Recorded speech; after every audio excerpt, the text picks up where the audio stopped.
Good morning students, welcome to DSCJ Home Classes, a digital initiative by Directorate of School Education Jammu. Students, I am Neeru Gupta from KGBV Chandarkot, Zone Bator District, Rambai.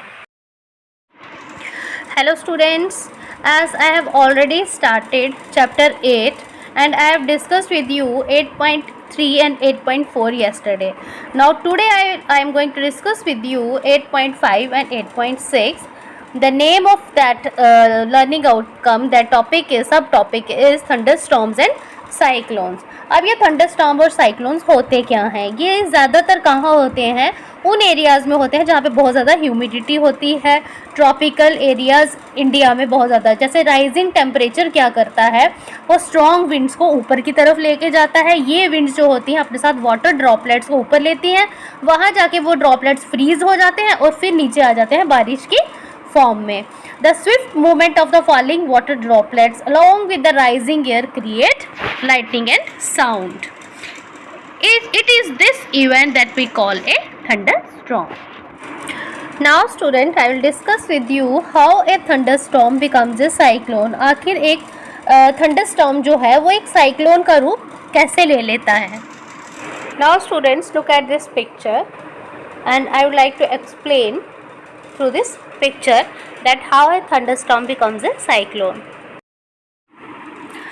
तो क्या होता है, cloud formation से पहले पानी जो है वो हीट ले लेता है एटमॉस्फेयर से वेपर की फॉर्म में चेंज होने के लिए. जब वाटर वेपर चेंज हो जाते हैं बैक इनटू लिक्विड तो वो रेन ड्रॉप्स बनाते हैं. फिर हीट जो होती है वो रिलीज़ हो जाती है एटमॉस्फेयर में.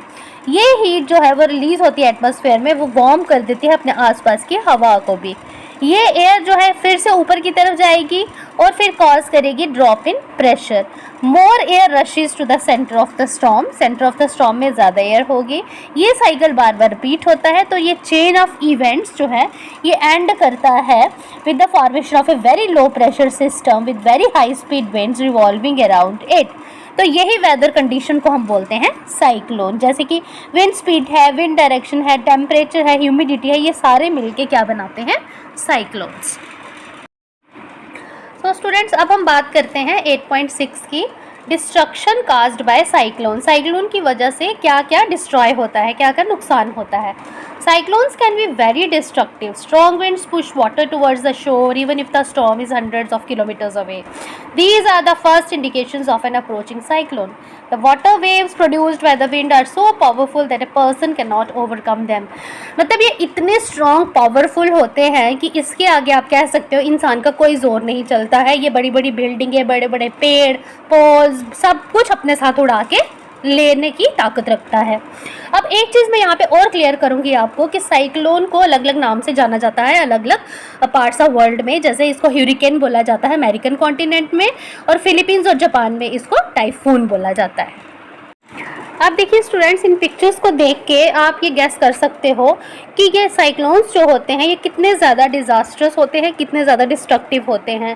यहाँ पे हम देख रहे हैं ये जो साइक्लोन करंट्स जो आ रही हैं, ये ऐसा लगता है जैसे पानी की पूरी दीवार ही हमारे ऊपर आ रही है और ये पूरा पानी जो है ये कोस्टल एरिया की तरफ आना शुरू हो जाता है और उससे डिस्ट्रक्शन शुरू हो जाती है. दूसरी पिक में भी आप देख रहे हो, तीसरी पिक में भी आप देख रहे हो कि ये सारी जो छत जो है वो किस तरह से उड़ रहा है साइक्लोन की वजह से. तेज़ आंधी तूफान जो चलता है, जो साइक्लोन जो होते हैं जिसको हम ह्यूरिकेन और टाइफून भी बोलते हैं, ये अपने साथ हर एक चीज़ को उड़ा के ले जाते हैं, चाहे वो कितनी भी स्ट्रॉन्ग और पावरफुल हो. बट ये जो है ये बहुत ज़्यादा स्ट्रॉन्ग और पावरफुल होते हैं और डिज़ास्टर्स होते हैं. Now we will discuss about tornadoes. ये भी एक तरह के नेचुरल डिज़ास्टर ही होते हैं और ये with in cyclones he form होते हैं. अब टॉर्नेडो होता क्या है? Tornado is a dark funnel shaped cloud. जैसे फनल होती है ना, उस तरह की शेप में ये उस क्लाउड होता है that reaches from the sky to the ground. Mostly जो होते हैं टॉर्नेडोज़ वीक होते हैं, लेकिन अगर ये वायलेंट हो, बहुत ज़्यादा तेज़ हो, तब ये ट्रैवल करते हैं at the speed of about 300 kilometre per hour. ये देखिए स्टूडेंट, ये इस पिक्चर में मैं आपको दिखा रही हूँ टॉर्नेडोज़. ये टॉर्नेडो की इमेज है, इसमें कैसा है कि ये फनल शेप, मैंने आपको अभी बताया फनल मीन्स कि एक वी शेप की तरह जैसे है ना, इसकी वी शेप बनी हुई है। तो ये आसमान से ऊपर से नीचे ग्राउंड की तरफ आते हैं इस शेप में, और ये भी जो है अपने साथ काफ़ी सारी चीज़ों को उड़ा के, क्योंकि ये भी स्ट्रॉन्ग ही होते हैं, अगर वायलेंट हो जाते हैं तो ये अपने साथ बहुत सी चीज़ों को उड़ा के ले जाते हैं। Now our next part is 8.7 effective safety measures. एक तो हो गया action on the part of the people कि लोगों को क्या करना चाहिए, कुछ और precautions, some other precautions if you are staying in a cyclone hit area. अगर आप ऐसे एरिया में रहते हो जहाँ पे साइक्लोन्स जो है वो आते रहते हैं, तो आपको वहाँ पे क्या प्रिकॉशंस लेनी होती हैं। और जो फर्स्ट वन जो है वो ये है कि action on the part of people, लोगों को क्या क्या करना चाहिए, कौन से सेफ्टी मेजर्स यूज़ करने चाहिए।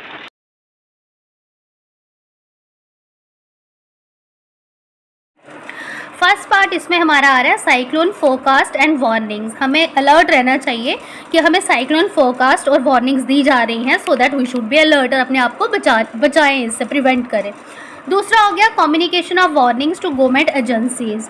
तो हमें कम्युनिकेशन करनी चाहिए गवर्नमेंट एजेंसीज़ के साथ, उनके साथ बातचीत करनी चाहिए, या फिर जो बंदरगाह पे जो लोग रहते हैं या फिशरमैन जो हैं, जो कोस्टल एरियाज़ के पास रहते हैं, शिप और जनरल पब्लिक को भी इसके बारे में अवेयर करना चाहिए। और थर्ड पॉइंट हमारा आ रहा है कि कंस्ट्रक्शन करनी चाहिए साइक्लोन शेल्टर्स की उन एरियाज़ में जहाँ पे ज़्यादा साइक्लोन्स आते हैं, और वहाँ पे एडमिनिस्ट्रेटिव अरेंजमेंट्स हों ताकि लोगों को जल्दी से जल्दी सेफ प्लेस पे निकाला जा सके। अब नेक्स्ट है हमारे पास action on the part of people. We should not ignore warnings issued by met, means जो मेट्रोलॉजिकल डिपार्टमेंट जो है टीवी, रेडियो या न्यूज़पेपर के थ्रू अगर वो हमें वार्निंग दे रहे हैं इस बारे में, तो हमें उसको इग्नोर नहीं करना चाहिए। सेकेंडली, अरेंजमेंट्स होने चाहिए प्रॉपर कि नेसेसरी जो असेंशियल हाउस होल्ड गुड्स है, या व्हीकल्स है, या डोमेस्टिक एनिमल्स के हैं, उनको सेफर प्लेसेस पे लेके जाएं। और तीसरा आ गया हमारे पास, हमारे एमरजेंसी फ़ोन नंबर्स भी रेडी रखने चाहिए, होने चाहिए हमारे पास, ताकि हमें कोई हेल्प अगर चाहिए from police, from fire brigade, from medical centres, तो we should have the emergency phone numbers also. Now next is some other precautions. और हमें क्या क्या सावधानियां बरतनी चाहिए अगर आप साइक्लोन हिट एरिया में रहते हो। एक तो हमें we should not drink water that could be contaminated, जो गंदा पानी हो गया है उसे हमें नहीं पीना चाहिए। Do not touch wet switches, और गीले जो स्विचेस हैं उनको टच नहीं करना चाहिए।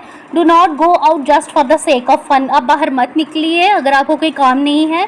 तो do not pressurise the rescue force by making undue demands, जो आपको बचाने के लिए जो रेस्क्यू फोर्स जो गवर्नमेंट जो लगाती है तो उसको तंग मत कीजिए। उसके बाद कोऑपरेट करिए और हेल्प करिए अपने नेबर्स और अपने फ्रेंड्स को at the time of this disasters. Now students, this is our last sub topic 8.8 advance technology has helped a lot. तो देखिए स्टूडेंट्स, जब पहले जो टाइम था, जब विंड, साइक्लोन, स्टॉर्म्स या थंडर स्टॉर्म्स जो आते थे, तो लोगों को नहीं पता चलता था और इतना टाइम ही नहीं होता था उनके पास कि वो अपने आप को इवैक्यूएट वहाँ से कर सकें। बट आजकल टेक्नोलॉजी इतनी ज़्यादा एडवांस हो गई है कि हमें 1 महीना पहले ही हमें ये information through met departments, through various these social media and other departments, हमें ये इंफॉर्मेशन मिल जाती है through, and we should thank to satellites, radars, ताकि वो क्या करते हैं within 48 hours in advance of any expected storm वो हमें साइक्लोन अलर्ट कर देते हैं, साइक्लोन वार्निंग दे देते हैं, वो पहले एडवांस में हमें बता देते हैं ताकि लोग जो है वो अपने आप को सेफर प्लेसेस के ऊपर लेके जा सकें और गवर्नमेंट भी जो है वो अलर्ट हो जाए, लोग भी अलर्ट हो जाएं। देखिए इस पिक में मैं आपको एनीमोमीटर दिखा रही हूँ। It is a device for measuring the speed of wind. Wind की स्पीड को मापने के लिए ये डिवाइस यूज़ किया जाता है। सो यहाँ से हमें पता चलता है कि टेक्नोलॉजी जो है वो कितनी ज़्यादा एडवांस हो गई है। Now students, our chapter is complete. तो स्टूडेंट्स, आई होप आपको समझ आ गया होगा और आप घर में अपना ध्यान भी रख रहे होंगे और रीडिंग भी कर रहे होंगे। कल हम इसके क्वेश्चन आंसर्स डिस्कस करेंगे। तो आई होप आप अपना ध्यान रखोगे और ये जो मैं वीडियोस बना रही हूँ इनको देखोगे और समझने की कोशिश करोगे। Bye, take care.